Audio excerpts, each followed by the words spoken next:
Hi, my name is Kristin Costas, Director of Product Management at Lytics and Chapter Lead for the San Diego chapter of Women in Product. Welcome to the Leadership That Illuminates stage. We're really excited for you to be here, and we have some great speakers lined up for you. Before we get started, I want to take a moment to thank our sponsors, without whom this event would not be possible. As I mentioned, this stage is all about leadership for women in product. Specifically, we're going to be hearing from women who have extensive experience in their leadership roles in product management, how they suggest we focus on ourselves as leaders, as well as focus outside of our own selves to make sure that we can lead our teams into successful outcomes. This first session today is going to be all about a foundation of self-transformation. Before we think about leading our teams, we have to really make sure that we ourselves as leaders are set up for success. To start, we're going to welcome Becca Camp to our stage. Becca is dead set on helping women from all different backgrounds be promoted into leadership roles. She has a growing community called Femmes, which is focused on creating accountability, coaching, and support to help women get into those high performing leadership roles. Her discussion, called The Surprising Science of Imposter Syndrome, will help us learn how we can overcome imposter syndrome ourselves and set us on the right track to be the best leaders that we can be. Please join me in welcoming Becca Camp to the stage. Hey everybody, my name is Becca Camp. I am so excited to have a chance to connect with all of you women leaders in product out there today. In the next 10 minutes, we're gonna take a little bit of a deeper dive than you might be used to into the topic of imposter syndrome, something that we've completely normalized as part of the professional experience as women leaders.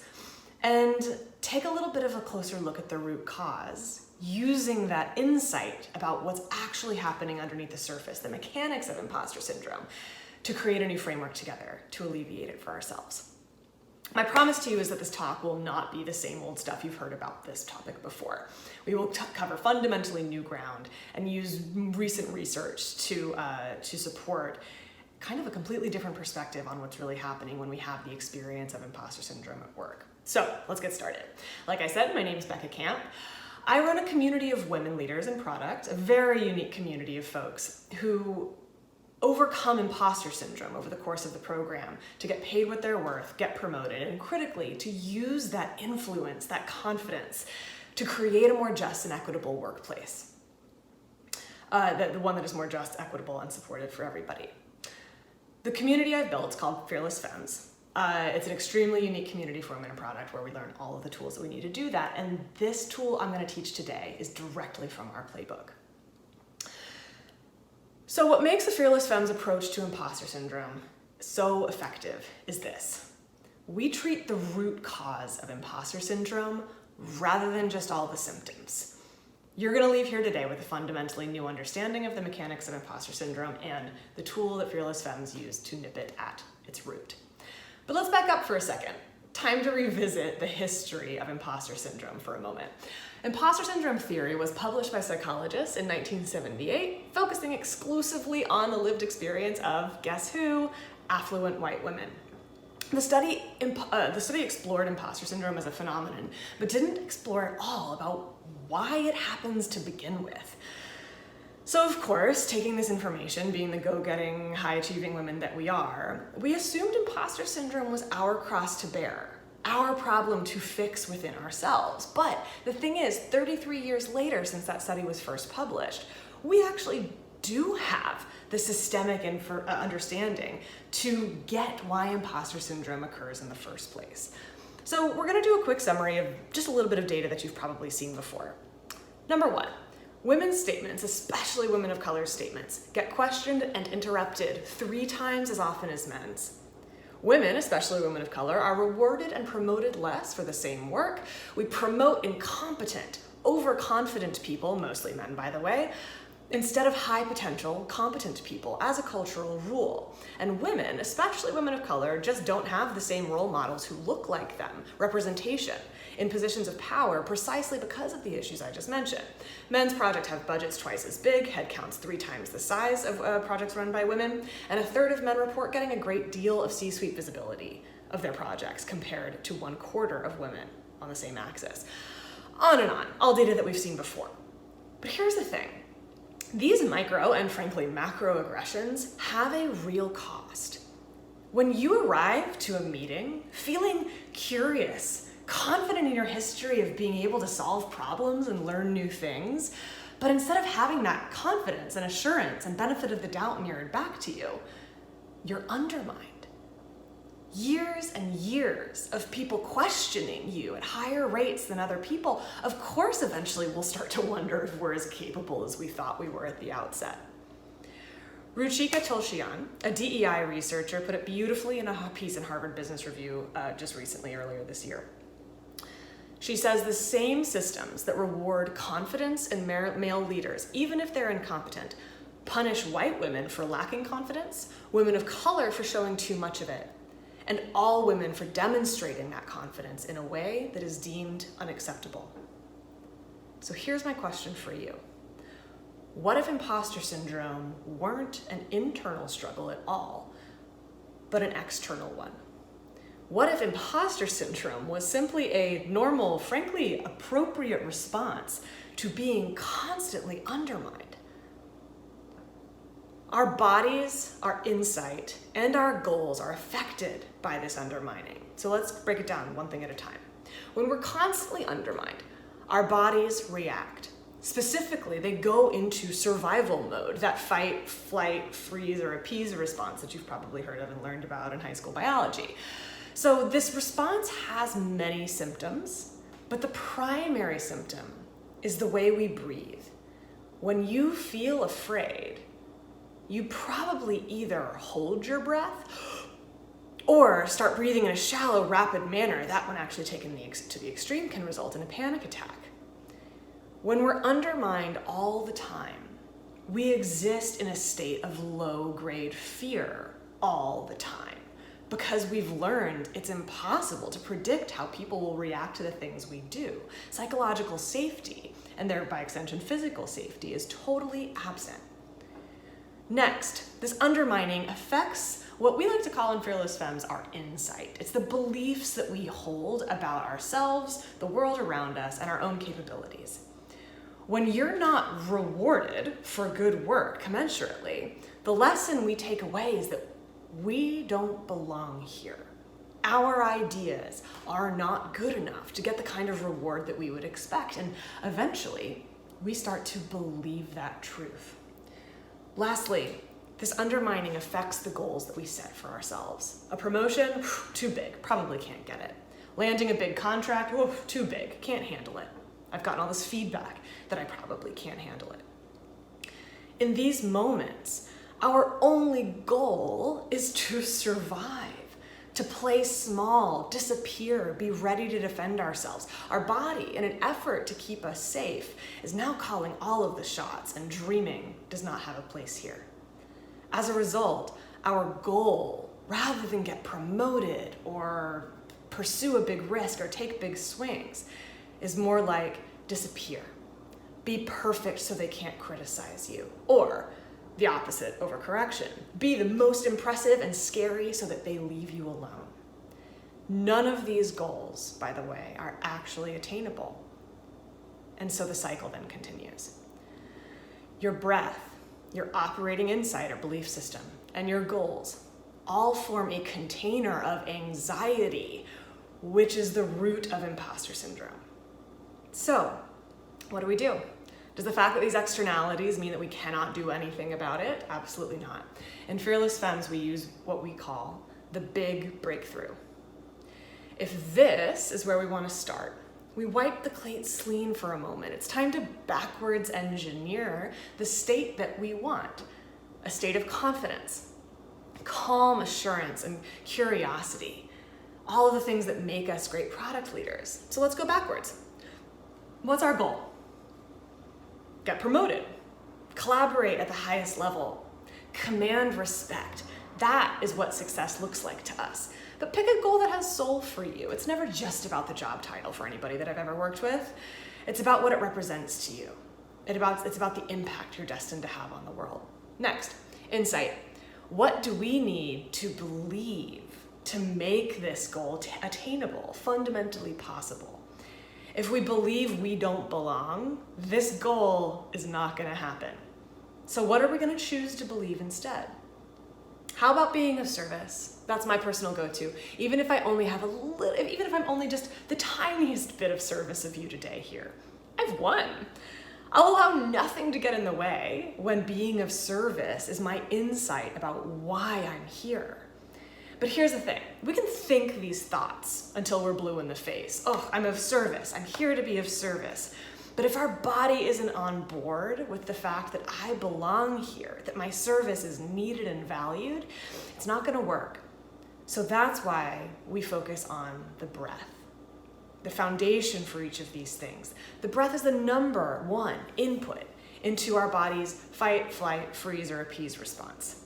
If we can spend 30 seconds programming our body with a slow, deep, calm, and steady breath, our mind and our nervous system will get all the signal it needs to stay calm.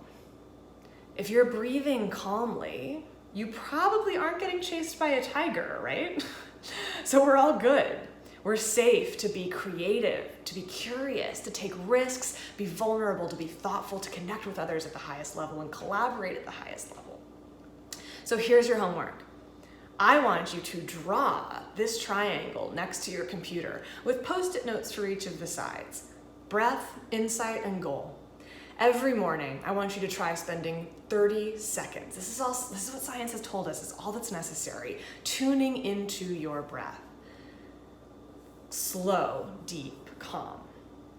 I want you to tell your big brain to think this new story, this new belief that is way more true about your own capability, why you're here, and what you want to believe about yourself. And then I want you to identify one tiny thing that you can do in service of your big goal of getting promoted, having impact on the world, wherever the soul is in it for you. And then I want you to take it one day at a time until that goal is hit. Imposter syndrome is a symptom. It's not a disease. It is possible to manage the external gaslighting we experience every day. When you get your body and mind aligned behind your goal, everything you want to achieve just becomes a set of logistics. That's why fearless femmes are so successful at anything they set out to achieve, and it's why you will be too. Thank you. Thank you so much, Becca. Up next, we have Liz Barnum. Liz Barnum is currently a product leader at Facebook, where she's focused on creating personalized ad experiences for advertisers. Prior to Facebook, Liz founded and led the personalized ad service for Instacart. She also launched a wine marketplace, enabling wineries to sell directly to consumers on Amazon. Liz is also the co-founder of Women in Product Toastmasters Group. Join me in welcoming Liz to the stage as she talks to us about introversion, your superpower. When you hear the words introvert and leader, do you think they sound like oil and water? That they don't go together? Despite what some people may think, introverts don't have to give up ambitions for leadership. In fact, they can have special strengths that make them great leaders. When I was growing up, I didn't even realize I was on the shy side. I was homeschooled up until 7th grade, so I didn't have a class of peers that I could compare myself to every day. I imagined school would just be the extension of homeschooling, a tutoring session with a larger group. This idea was completely shattered when I joined a real school in 7th grade. It ended up being more like a bonfire beach party than a tutoring session. The hallways were buzzing, there were chants at our weekly assembly, and to my terror, I learned that teachers could do this thing called cold calling, forcing you to speak in front of 30 of your peers with no notice. My first week at school made me realize there's a spectrum of personalities, and I am on the shy side. For the next decade, I took this to the extreme, and I avoided public speaking like the plague. But pretty soon, I found out just how limiting this can be. Right out of college, my first job was working as a research analyst at a bank. It was the perfect job for an introvert because I spent most of my time hunkered down alone, reading company financials and writing about it. But one evening, my boss's plane was grounded in Chicago due to a massive snowstorm. He was stuck. He couldn't get out of the airport that night. And we were in the process of publishing a major ratings upgrade on a company we covered. And he needed someone to present on the trading floor the next morning about the upgrade, and it had to be me. So I had to pull myself together, write a script, prepare it for hundreds of people, all of the traders and salespeople at Merrill Lynch. I was petrified. There was a microphone, there was a lot of attention on just me. So I got through it, but my nervousness got in the way of the message. And this made me realize avoidance is not a long-term strategy, and avoiding public speaking is career limiting. The first approach I took to try to overcome this was to imitate people who seemed confident in the limelight. Naturally, it was extroverts. This was easy to do when I transitioned to product management because there's a lot of natural extroverts that I could watch.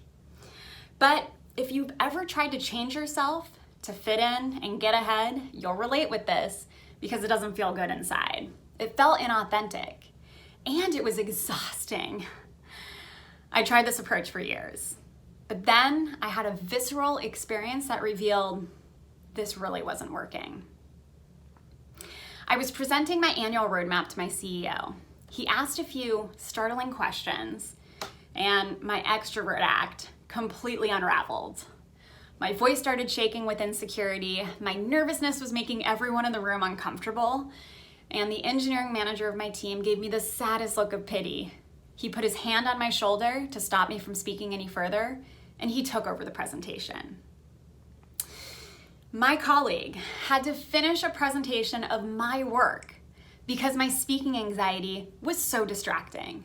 This woke me up to the need for a much bigger change. Imitation wasn't a strategy. I needed to find tactics that worked for me as an introvert. As New Year's happened to be approaching, I posed an ultimatum on myself. Either conquer this fear in a way that's authentic to me or find a new job. In true PM fashion, I had a goal. I just needed an execution plan. So I started my research by devouring books and classes on communication. I created a list of things I wanted to test, and I used my coworkers as my experiment playground, learning to read their body language for feedback, and also listening to my inner voice to make sure what I was testing felt true to me. This cycle may sound familiar to you. It's how we test and validate products on our roadmap. But what was new to me is using this process for my personal development. This was an aha moment for me that I need to PM my own personal development, just as I did with the product. Through this rapid people testing, I learned a lot. 3 big takeaways I want to share with you today are: first, there's a story formula. That's right, a formula on how to best present information to people. It includes a hook to grab attention, a problem that needs to be solved, and then a solution. And throughout, it's incredibly important to use visual and emotional language. Things that can work well are metaphors, customer stories, or even a data point. Before I knew this, I would start with presenting the end solution without any kind of buildup of the problems we're trying to solve and why it matters. I was trying to rush off the stage so quickly that I wasn't bringing my audience along for the journey. I learned that by using this template of how to tell a story, your message can land so much better with your audience. My second big takeaway from this rapid people testing is to find the formats that play to your strengths. I found, hey, I'm not as quick on my feet as some of my extroverted friends in a live debate. And so a few ways I found to manage this that played to my strengths are: first, use pre-reads. If you're a strong writer, using a pre-read allows you to get feedback early. Second, try question stepping. So this is where you unpack questions into their core components and play it back to the question asker to clarify what they mean. And it helps clarify confusing questions for everyone in the audience. And as an introvert, it gives you more time to process what is being asked. The third tactic here is strategic one-on-ones, which can be a great tool to build consensus ahead of larger meetings. My third and final big takeaway from all this testing is to treat delivery of your presentation as a first-class citizen. I'd completely underestimated just how much work great leaders put into delivery of their content. I'd assumed they were just naturals. But I learned your passion, your presence, your voice, these things are so important for how people perceive what you're presenting. Some would argue delivery may be more important than the actual content you're presenting, which is wild. Within the area of delivery, there's two key tactics I learned. First, practice can't be overstated. Do more than you think you need to do, and don't be ashamed of practice. I was in the beginning, but I learned there's sometimes I need to practice a lot to get comfortable with the content. Sometimes I practiced over 10 times to really get comfortable.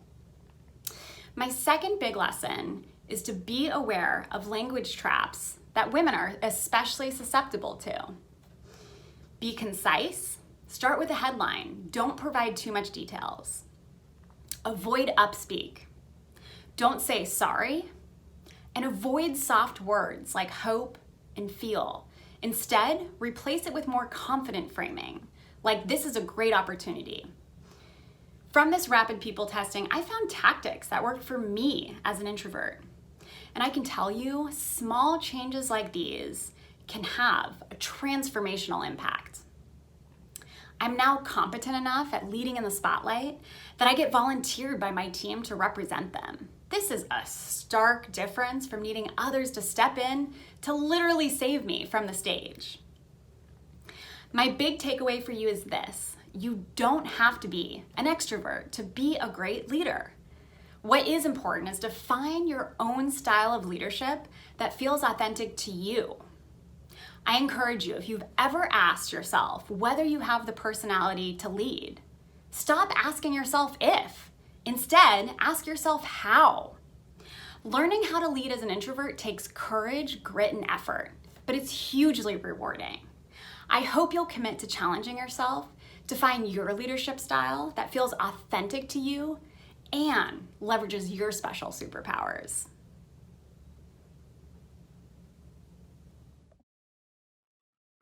Thank you, Liz. Up next, we're going to welcome Anica John and Adithi Sampath to the stage to talk to us about mastering negotiation as a product leader. Anica John currently leads the subscription products for Disney streaming services platform. She has over 10 years in working with early stage startups, growth companies, and global corporations. Previous to Disney, Anica was with Walmart Marketplace, where she was leading the marketing tech product effort. Adithi Sampath leads product for digital shopping and subscription services at Walmart International. Adithi has over 15 years of experience in early stage startups, growth companies, and global corporations. She is also an instructor at Product School and an advisor at First Round Capital. Welcome to the stage, Anica and Adithi. Hi, everybody. Thank you so much for joining us today. We're super excited to be here. I am Adithi, and I am here with my fellow product leader, Anica. We had been discussing about negotiating as product leaders and thought it would be valuable to share our learnings with everyone here at Women in Product. Absolutely, because product leaders often have to lead by influence without direct authority over their stakeholders. Whether you're breaking into product management or you're a seasoned product leader, negotiation is one of the foundational tools to effectively influence better outcomes. Yeah, today we will be talking about negotiating strategies and tactics to handle different career scenarios, whether it's talking to a recruiter, pitching your product strategy to executives, horse trading features with a cross-functional team, or even making a case for a promotion. Anica, let's start off with some questions here. Coming to your career path, I should say it's not a typical transition from law to product management. What have you learned from your experience as a lawyer? And how have you applied those learnings to the world of product management to better negotiate? Well, lawyers have to prepare in a very detailed way for each of their cases. There is nothing like the feeling of standing in front of a federal judge, shooting questions at you about the minutia of case law or the facts of your client's case, and being able to answer with an incredible amount of precision. And this level of preparedness gives you an advantage in any kind of negotiation, because finding the third way to a result that you and the other party are both happy with is often in those details. Once you dive into the details, options you didn't think were possible come into focus. How about you, Adithi? So, over your 15 years of professional experience, do you have any inspiring stories about negotiating in the workplace? Yeah, I have a very different career trajectory than yours, I should say. Many years ago, when I was a software engineer at Microsoft, I was very intrigued by the role of product management, and I wanted to become one. Um, I observed product managers having to negotiate very often with engineers, executive leadership, and other cross functional partners. At that point, I realized how such soft skills are such an important part of being successful as a product manager. In fact, that's one of the reasons why I went to business school to hone on these soft skills to ultimately become a product manager myself. That's so interesting. So, like, viewing negotiation in the role of a product manager is what you inspired you to switch roles and become product manager yourself. Yeah, absolutely. Let's talk a little bit now about negotiating for a job. Um, Tell me a negotiation tactic you have used to land a better offer in the past. So, the best strategy is always to have another offer in hand. So, if you're not able to secure another offer, try to have other interviews lined up and make sure the recruiter and hiring manager know about these in the course of your own interview loop with them. Hmm, that's well said.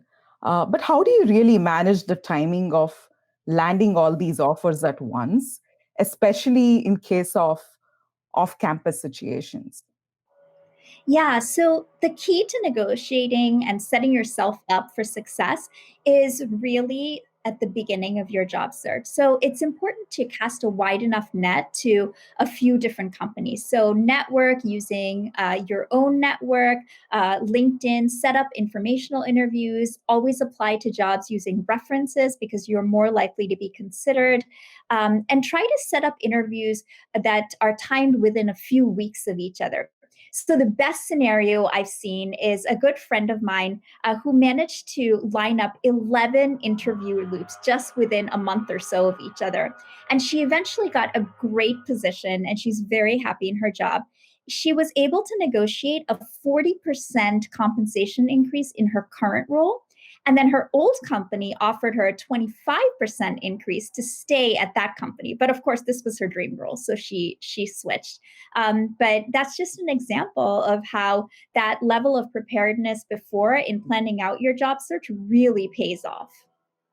Yeah, that's such an incredible story. Thanks for the tactical advice. What's the best advice you have received or given when it comes to negotiation in the context of a job search? You know, this sounds a bit obvious to say, but since this is an audience of mostly women, I will share that a lot of times women feel more hesitant to apply to a broad variety of roles in companies unless they are very confident that they have a shot. But if you don't apply, the answer will always be no. So I want to encourage them to always throw their hat in the ring, even if there's less than 100% match between their resume and the job description. So always show up. Yeah, I think you bring up a good point here. You reminded me of a statistic from an HP internal report, which was also quoted on LinkedIn. Men apply for a job when they meet 60% of the qualifications. Women apply only when they meet 100% of them. So self negotiation is a sabotaging tactic. So Now let's talk a little bit about should we always negotiate or not? Like, even if the company comes back with an offer that's more than what you want, do you think we should still negotiate? Yeah, so that's an interesting question. I think when most people think about negotiation, they think just about the monetary aspect of it. But there's so much other stuff that can be negotiated. For example, the title that you're being considered for, and flex time, vacation days, things that would make your overall experience at the job better. And my favorite story actually is about a candidate who had an offer from a company but was waiting to finish out other interview loops. And they eventually offered to increase her compensation if she stopped all the other interviews and signed that day. So there's always some room for negotiation, even after you've gotten an offer that you're happy with.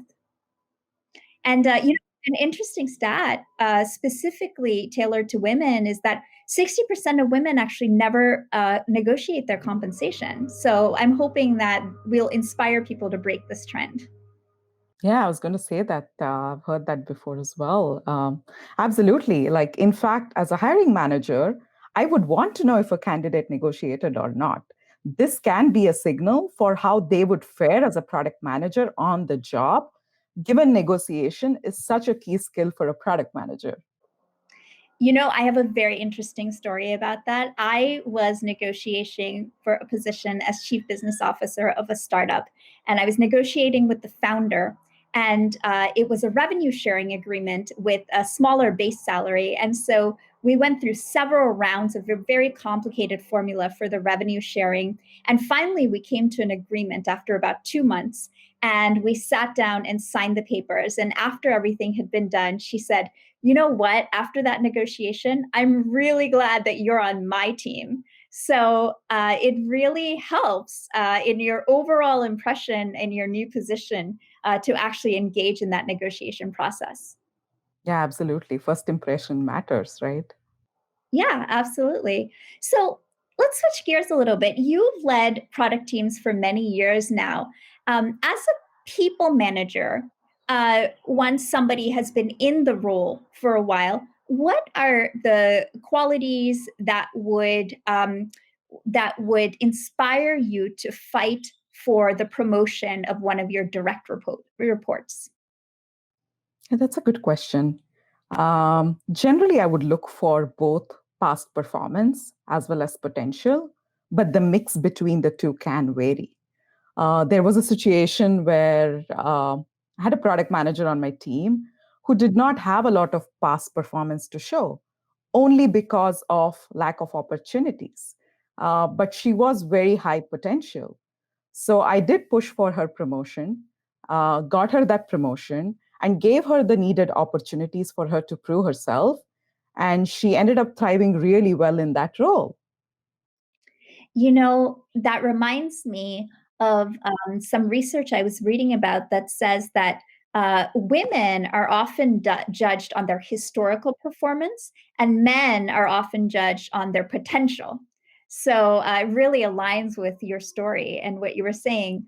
What about yourself? You have been a product leader in many different organizations, and you have successfully worked your way up the ranks. So, what is your process? How do you set yourself up for negotiating for promotion?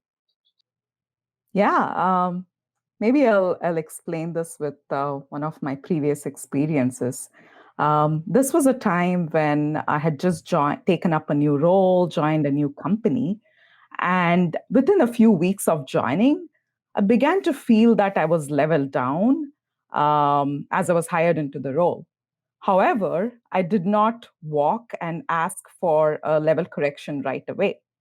Instead, I focused on the initial 4 or 5 months to build credibility and track record by launching a few quick wins, taking long overdue projects to finish line. I also focused on building strong relationships with key influencers within the organization. Once I did all of that, within a few months, I was feeling that I was now ready to make a case. So I did a couple of things then. I prepared a presentation to make a case, included all my accomplishments in the current company as well as prior to joining the company.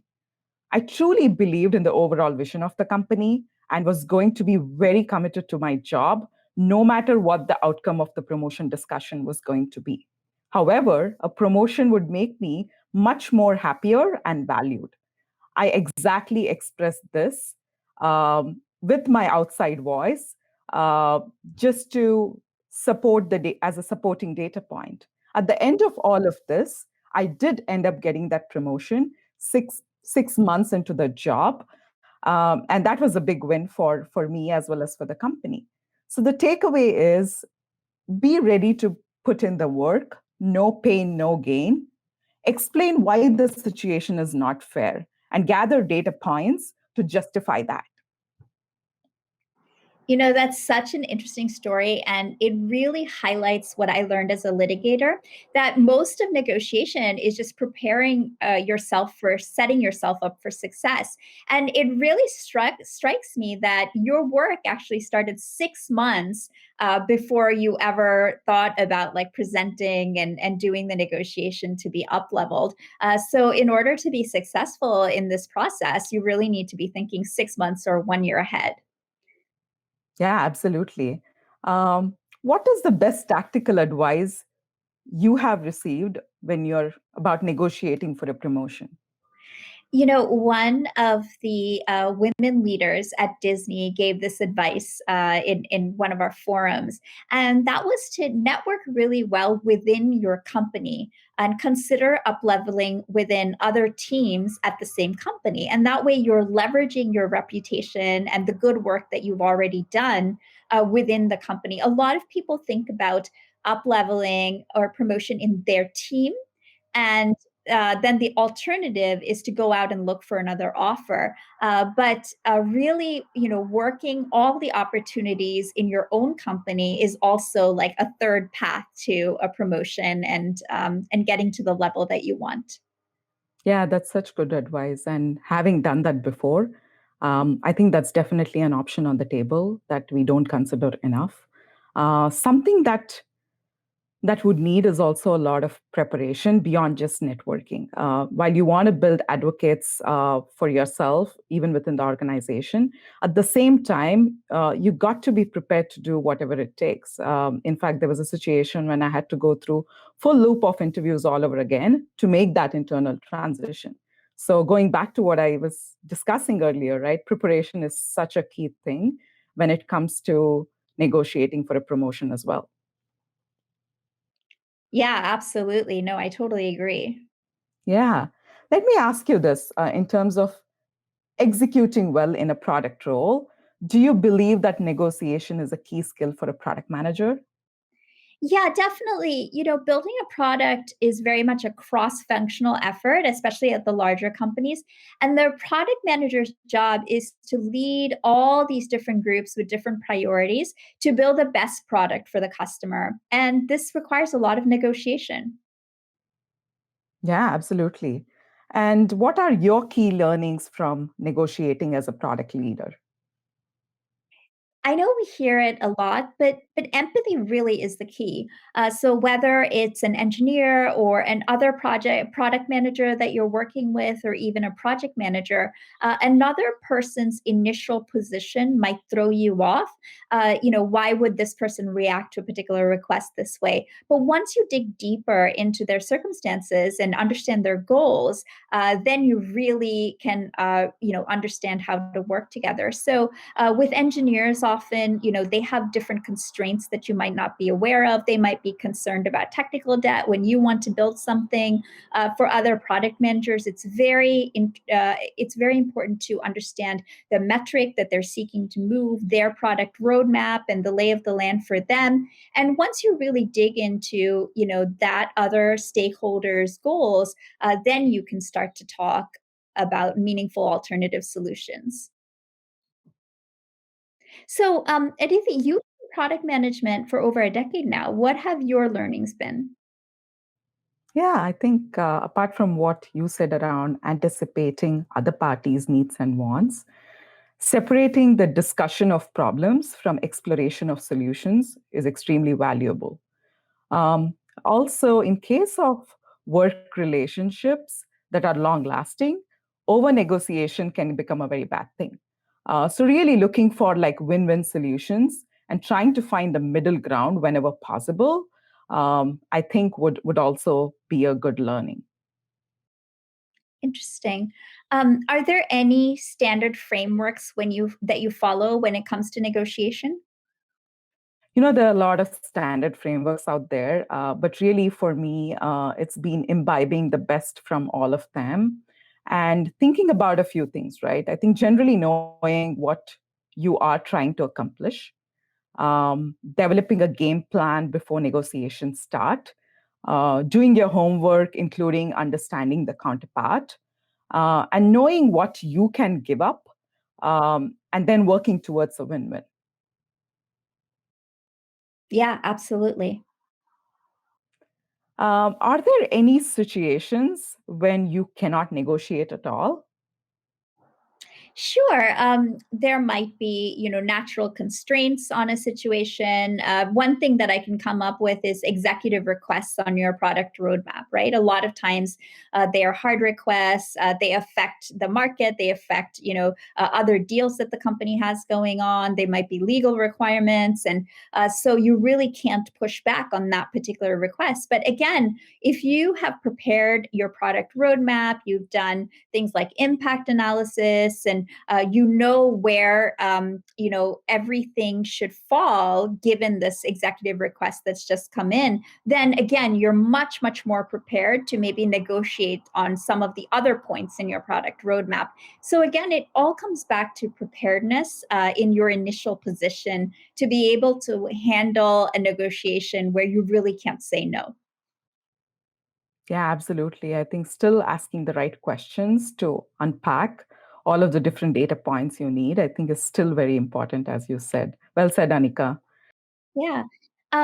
So are there any situations when you know you can negotiate and you can get a better deal, but you did not? And why would that be the case?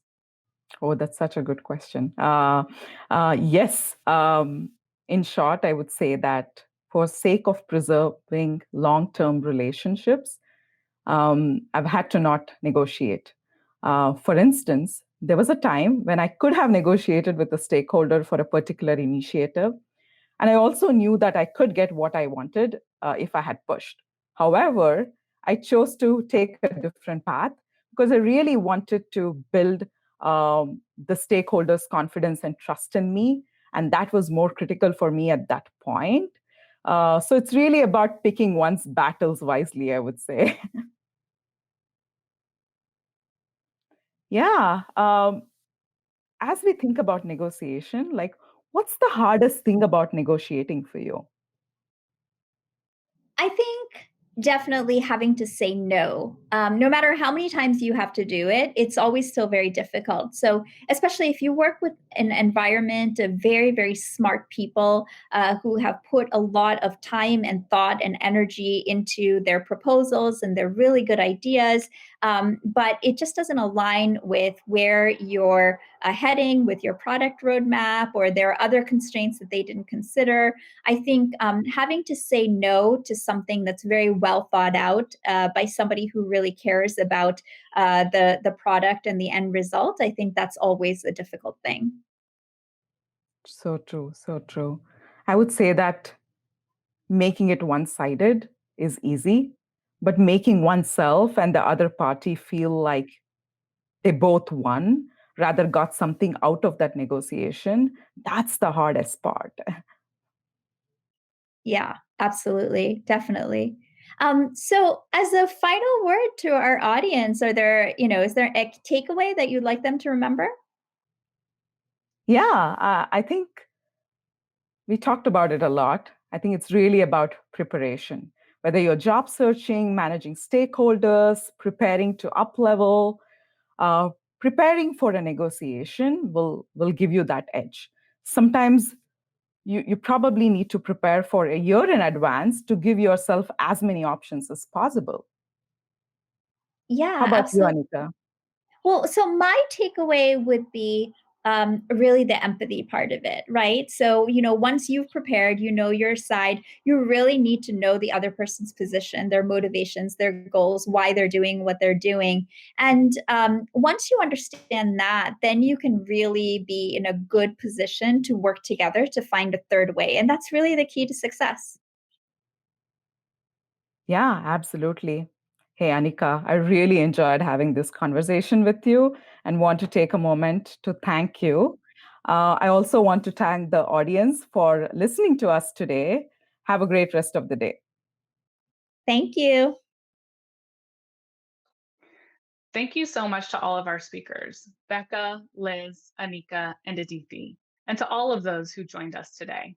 I hope you enjoyed these sessions as much as I did. As a leader myself, I'm always interested to hear what I can learn from other leaders, as well as hear that the experiences I have are similar to those peers that I have around me. Before we move on to our next session, I wanted to remind you of a couple of housekeeping things about the conference. We at Women in Product really want to hear from you about your experience during this conference. Feel free to reach out directly to other users within the conference by clicking directly on their name to start a chat directly with another participant. You can also join the networking mixer, where you'll have an opportunity to have a timed chat with other product managers. You could do that by clicking into the mixer on the left of your screen. Thank you again for joining us today on this stage. We welcome you back for our next session, which will be optimizing team management, pivot with purpose.